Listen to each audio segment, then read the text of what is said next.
Hello, everybody, and welcome to the latest episode of White Line Fever Live, and we're actually at the Intercontinental. Geez, I look very untidy, don't I? We're at the Intercontinental in Park Lane in London, and my guest this week is Ade Adebisi from the Nigeria Rugby League. How are you, Ade? I'm good, thanks. I'm good. It's good to meet you. Now, we've been talking before on air about some things that you're doing, and some of the things we can talk about to the public, and others we can't. Yeah, of course, yeah. There's no big announcements tonight, are there? No. Yeah, no. Apart from the kit, there's kit announcements. All right, yeah. With Beastwear.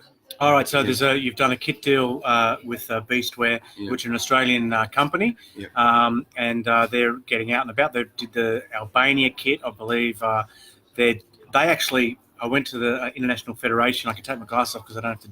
I went to the International Federation meeting up in York, and they actually outfitted all delegates. So, and they did a lot of countries at the Merger Nations. Yeah. So, I guess a lot of the people watching, if there's anyone, there's a few people watching, and hopefully more on replay. I don't look as messy because with my eyesight being as blurry, I look much better. They probably don't know much about your story and about the story of Nigeria Rugby League, but it isn't a new thing, Rugby League in Nigeria, is it? No. Obviously, we had a guy start it about 5 years ago, and obviously he wasn't doing much, and then so when I got injured from rugby, and I decided, what do I do? But I was obviously working as well at the time, so I went to Nigeria, and was working for my grandma, and she passed away, and then obviously that went bad. I was going to move back to the UK, and then I spoke to Martin. In fact, I already moved back to the UK, and I spoke to Martin while I was in the UK, and he said, he wouldn't mind starting up rugby league. So I obviously took the chance, and then moved back, and just we were at it for 2 years, and then things are just finally been all approved. So this is not just something that has just been approved, as maybe the Rugby League Europe, I know, confirmed us last week, or not last month, sorry, but we've been at this for so long, way longer than that, and I'm just glad we got it over the line. So I'm really positive for Nigerian rugby. Now, before we ask the next question, if anyone who is watching, tell us what the sound is like, because will I be able to harvest this sound for an audio podcast, or is it too quiet? I don't know. But anyway, and please ask Ade questions if you've got any questions. Graham Wright says, good hairstyle. I'm sure he's not talking about mine. He must be talking about yours. Now, there's two parts of this story from a journalist's point of view. One is your personal story and the illness that you battled your entire career, and I'm sure you don't want to big up yourself by talking about it too much. But if it was me, I'd talk about it all the time. But can you just tell the viewers and listeners, hopefully there's some listeners, hopefully we're loud enough so people can hear us as well, what the condition was and how it made your career more difficult? The condition is called sickle cell, and it's a blood disorder, and basically I can't carry enough oxygen around my bloodstream. So what takes a player maybe 30 seconds to recover, probably take me about 2 minutes, and obviously in rugby that's a long time, but it was just a lot of hard work, and I think it was down to rugby at an early age, when it was all about mental toughness, not breaking and things like that. And I think I remember when I was at Broncos Academy when we started, and there was our fitness coach called Oggy. He was the first person that sort of taught us mental toughness, and then that stuck. And obviously getting graduate, and obviously when we went to first team, and some coaches didn't understand the condition. They just thought maybe I was unfit. Obviously in a training session where you're just doing continuous running, it's not that I'm unfit. It's not possible for me to get the oxygen around my body and quick enough with what we have to do. So, and it is a life-threatening disease. People die from it. There's a lot of people that die from it without care, but I guess I've just been lucky and I just put it down to rugby league and having that frame of mind to push through. So it's like I think there's an interview coming out. I did a report with Ash Hope, I think. Yeah. So he called me and we did a good long spread about Nigeria and about my career path and everything. So that goes into more details about how hard it was for me, but it was hard. I know, like, especially as well when I was young, a lot of the players, maybe the older players that didn't understand, would just take the piss and then think, oh, you never make it and all that stuff, and it just it was obviously hard for me at that time, but I pushed through and here we are. Yeah. Now I guess there's a lot of countries. Rugby league didn't really expand much in the first sort of 75 years, about 5 countries in 75 years, and now it is actually being played at a serious domestic level in, you'd say, 30 maybe countries. Yeah. That's a phone. Yeah. Might be your Head chairman. coach. Yeah. No, Oh, your head coach. Answer the phone if you like. Answer the phone. I'll just. No, you can answer if you want. Yeah. Yeah. I think he's meant to be in this meeting as well, so we'll see where he is. That feels very important to call it a meeting. Yeah. But hey, it'll be good to get him on because he has a lot of. We don't need more light. There's 2 people. There's enough light for 2 people, but I don't know about 3. Yeah. So. I actually did one of these earlier today, and it was an absolute disaster. I don't want to go through it. It was an absolute disaster, but I've deleted the video, so no one will ever see it. That's awesome. A few technical aspects. So so are you in the middle of the interview? This is not a disaster. This one's going really well. But we've just been talking about rugby league in Nigeria starting again. It already had an association there, which kind of I'm in there now, so it became dormant. And Ade here, who used to play for London Scholars and a few other clubs, he quit his job, went to Nigeria, and set his heart on starting the game again. And now they've got observer status at the Rugby League European Federation, and they have some big plans. And I don't know how much he can say, so I'll just ask the questions and see what he can answer. But the thing that seems to me to be a little bit different, what you're doing to some other countries, is how much traction you're getting in Nigeria and the high part of society. And you're talking earlier about the music industry and stuff like that. So this is an unknown sport in Nigeria, but for some reason you're actually reaching, members of government and high-profile entertainers. And can you tell us a little bit about that? Yeah, no, I mean, like I said, this is a new organization, but run by professionals.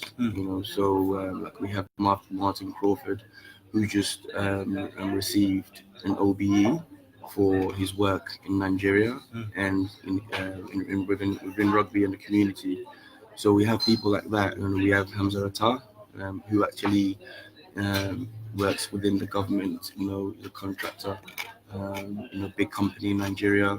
We have obviously our chairman as well, who used to live in England, now working back in Nigeria, Abi Cole. Then we have Shego Benson, director of rugby. Yep. We have Yemisi. She lives in America. She's marketing director. So we have so many people. We have Greg working there as well as our media guy over in Nigeria. But we have, because Nigeria as a whole, it's a big, it's full of, it's big people, and then a lot of after we spoke about this actually over the phone when we had a comment, when we first opened, people don't realize, they just paint everybody in the same brush, but they don't realize the caliber of people we actually have working with us. Like it's ridiculous to say, board of trustees, but between them, there are powerful people, and all that, all those information will come out soon, about who they are and what they do, and it's just, we are trying to tap into the music industry in Nigeria, and then we know we have a lot of big stars, and sometimes it's not about just the rugby; it's about Nigeria as a whole and promoting the Nigerian brand, as you say. So but we're doing things a lot different than any other federation. We're just not, it's not just about rugby, because we know that people don't know much about rugby, and then to get people interested, you have to tap into other markets to give it exposure. Yep. And that's what we're just trying to do. We're doing well so far. With the marketing, we have a good team. I'm always saying that every interview I've had so far, always mention about the team, because it's all about the team. We can't do it ourselves, me and Martin. So Martin has assembled a good, strong backroom staff. This is White Line Fever Kicks, and we're talking to Ade from the Nigeria Rugby League. I'm now talking to my phone simply because I have no confidence that the Facebook Live is recording the sound to any great standard. So I thought I'd start talking to the phone. So what about matches? That's what everyone wants to know. I know last time I spoke to you, you weren't sure when you're going to be playing games. Yeah. So if you just joined us, we've talked about how Nigeria is a little bit different as far as the drill down they've got and the traction they're getting in Nigeria, and how ambitious they are, and also, I guess, the players. So when are you going to play a game, and what sort of players are you going to be drawing on? Yeah, so the plan is we'll have our first game in October. We're not sure where. I think we're going to be playing in the MEA, the new MEA. I know the Rugby League International released, and the competition will be going ahead this year. So, and obviously that will be a process for us to get into the World Cup as well. And we're attracting some good players, especially in Australia. We have Jaden in Australia, who plays for the Bulldogs, and then we have players like Rob Warranty, Will Sharp. And then there's a few others, and there's a guy that plays for London Broncos. We haven't physically spoken to him, but I know he'll be interested. He's already, through other people, said he's interested. And we have championship players, same as Jamaica. But obviously I reckon we'll probably have a bigger field, a bigger pool of players to pick from. And but we're not sure where it's going to be hosted. But obviously, once we know, it's definitely going to be in October. We'll play our first competition, so we don't know who's going to be in it. But I can say that we will, we've put our hands up, that we definitely want to play in that competition, and it's going to be good. Yeah. What's the plan? What's the ultimate goal? It's playing the World Cup. I mean, Jamaica say there's 800,000 people of Jamaican descent in this country. I believe. There's even more Nigerian. Yeah. I think there's like 3 million. There's like 3 million in I think maybe 2 million in London on its own. So there's quite a lot of. If we can do things right, we can attract, and if we can get a game in the UK, as like what Jamaica will be doing, we'll do well. We'll do well. Here's the head coach. Oh, hey mate, Steve. How are you? So you have to come in. We just got this. So we're doing this Facebook Live, and we, a couple of people would. Well, see, this is kind of weird, isn't it? Because it looks, it's counterintuitive. Because I've got to move that way on the screen. Yeah. So so we're joined now by Joe Mbu, the coach. Joe, how did you come to be involved in this project? Yes, I've known Ade for a long time. Played with and coached Ade at various stages through Broncos, helped out with the academy, and asking on the scholars. So Ade and I have always been in contact. We've built up a friendship over the years, and I've been part of this from the start. And your background's also Nigerian. Did you ever think? No, it's not. No, it's not. My background is Central African, from Congo. All right. So I was born there. All right. And I migrated when I was 9 to the UK. All right. Did you always think that down the track this might happen, that the sort of African countries would have their own teams, or did you think it would not happen in your lifetime? I think it's a natural progression. If you look at within different various sports, there are a lot of African players of origin that play in Europe or different parts of the world. So it's a natural progression that will happen at some stage. As you said, when it would have happened, it's a surprise to all of us. But Ade is an ambitious person, an ambitious man, and therefore it's not surprised that this has come to pass. Really. We've got too many people here. Martin Crawford, who's the mastermind behind all this, just walked in. I think when he comes up, probably step up for him. Yeah, he's a good-looking lad, so let's get his face in. Joe, what's the process of identifying players and getting them on board? Just looking around through the leagues, contacting the governing bodies in different various parts of the world, like in France and England and Australia and even New Zealand, just identifying what players they've got there that could qualify to play for Nigeria. That's a step. Also, through contacts that we have, Ade and I have built up a network of contacts through players, through agents and through coaches, and that's how really we're going to attack that process. Have you thought about how, I don't know, do you have your philosophy for coaching at representative level? What sort of style of footy are you going to play? It's pretty much play what you see, really. No, for me, it's more so about players. The philosophy is behind the players. Mm-hmm. It's about having the right people to work with and having a mindset that there's no can do. So that's the mindset that we're going to have and we're going to drive through. So in terms of philosophy, that's going to come as a team develops and looks for culture within the team. And have you got how much time are you devoting to this project, Joe, at the moment? Like, how much time will you be devoting over the next sort of year and a bit? As much time as time will allow me to devote, if that's an answer. Currently, I work in a school, East London Science School in East London, and they're very supportive of what Nigeria are doing at the current time, and it's very supportive of me to do what I can within coaching and within my time as well. So it's just whatever time I've got spare, I commit to that and so on. But in terms of different things, we just have to wait and see how things develop and build up. Yeah, we are actually planning for Joe to go to Nigeria next month. Okay. Maybe first or second week in February. So he'll go there, see the pool of potential that local players we have.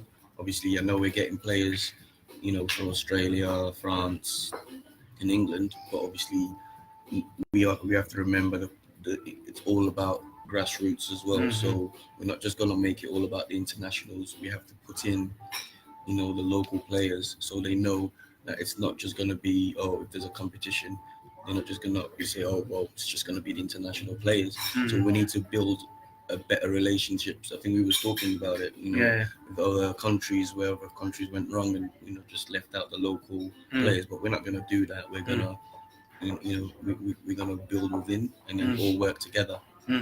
Now, we might have, well done, Joe. After years of dedication to the sport, a role well deserved, says Jody Freeman. Do you know Jody?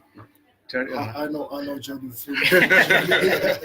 Appreciate that. Yes. So, like anything in life, you just keep pushing along, and whenever you think sports or rugby is done with you, but rugby is not quite done with you, there's always something new and there's always something different for you to come in and get involved in.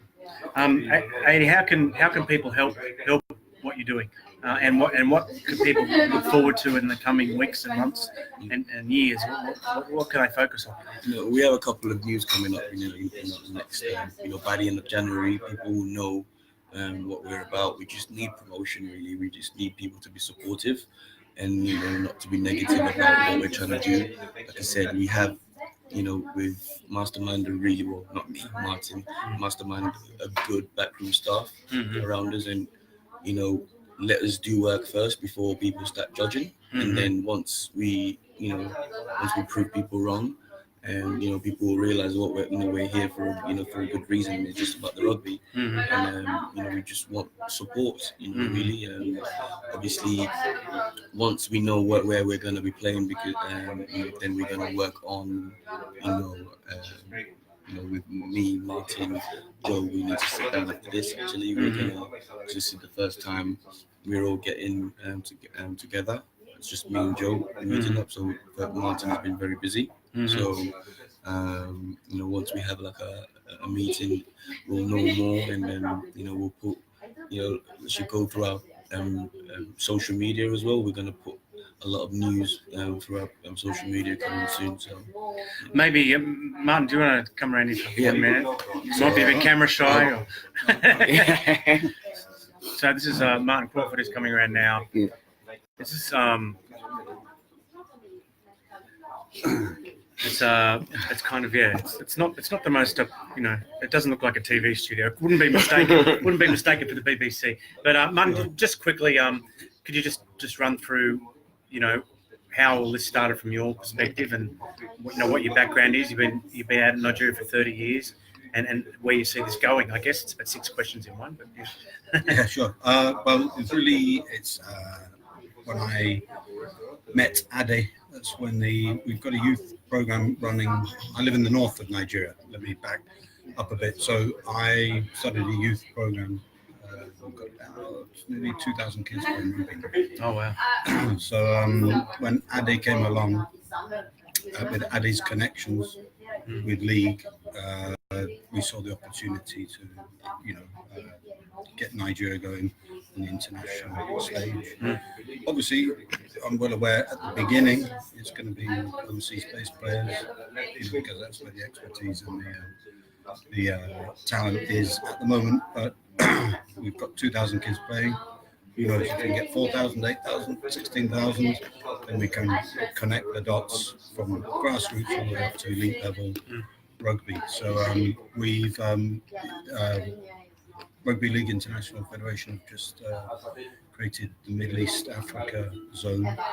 So it seems African rugby is growing, and we hope to be a part of that and grow with the MEA region and league, and just keep on doing what we're doing.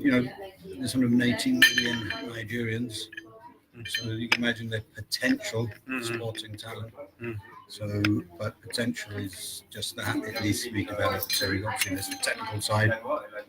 Obviously it's great to have Joe along as a coach, and we're going to bring him down to Nigeria and meet some of our current crop of domestic players, and give us a bit of feedback as to where they need to go in order to become useful at elite level, and then just grow the sport. So we've come a long way very quickly. We have there's a number of benchmarks. We're in contact with the guys in Jamaica, and amazingly they just qualified for the World Cup. So as far as we're concerned, I love Jamaica. I've got a lot of friends out there, and to see what they've done, then that's a role model for us. So man, if we can sit back in 4 or 8 years time and say, hey, we just qualified for the World Cup, we'll be happy guys. Is rugby union a big sport in Nigeria? Rugby is a tiny sport. Football is the big beast, because Nigeria, although there's only 80 million people, the money that's in soccer, the Premier League, all of that kind of thing, everybody just goes down that path in terms of dreams and aspirations. But once introduced to rugby league, both codes. League is smaller than union, if that's possible. But the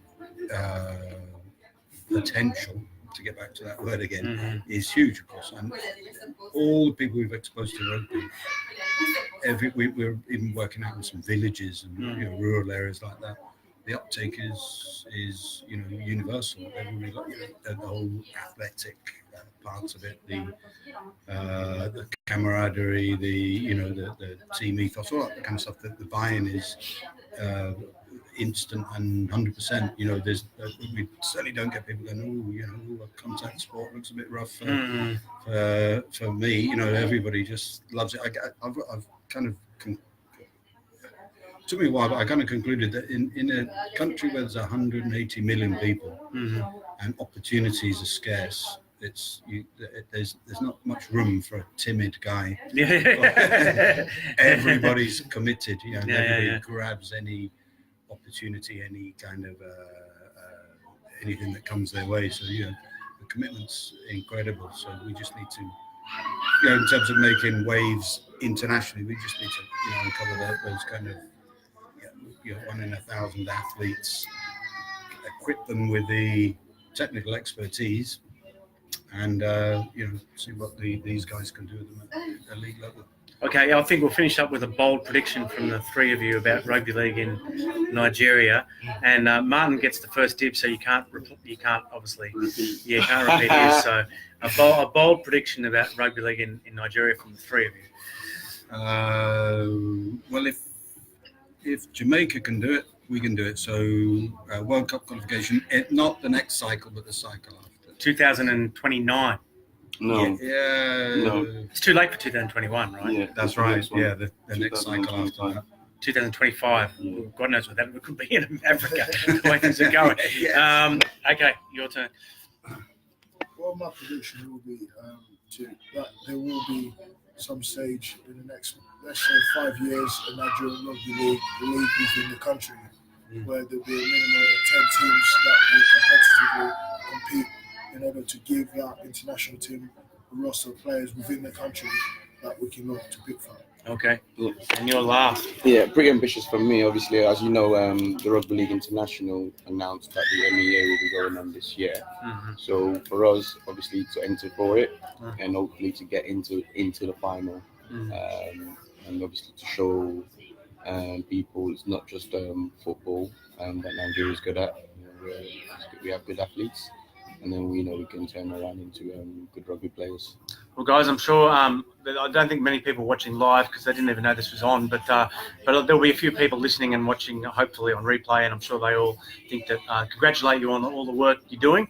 You're obviously not doing it for money, like a lot of people are doing it for the love of it. So congratulations, thanks for your time. Yeah. Cheers. No worries. Thank you very much. Cheers. Cheers. There we go.